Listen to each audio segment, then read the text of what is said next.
సంజీవని రాముడి చేతిలో పడింది కాబట్టి ధర్మం గెలిచింది. అదే రావణుడి చేతిలో పడుంటే ఏం జరుగుండేది? నీకు కనపడుతుంది ఒకటి ఉన్మాదం మాత్రమే. దాని వెనక ఒక ఉపద్రవం దాగి ఉంది.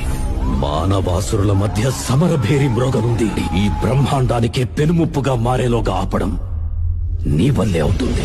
నేనొక్కడిని ఎలా ఆపగలను? ఒక్కడివేనా? అరికాలు విదిలించి మహాసముద్రాన్ని లంఘించిన వాడు.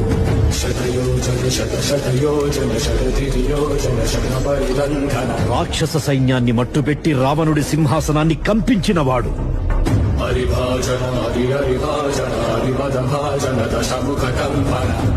చిన్న నిప్పురవ్వతో లంకా నగరాన్ని అగ్నిలో అలికినవాడు.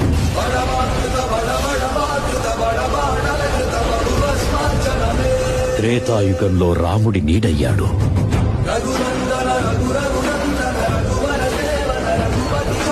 కలియుగంలో ధర్మం కోసం పోరాడే ప్రతి ఒక్కరి వెంట ఉన్నాడు. నీ వెంట ఉన్నాడు.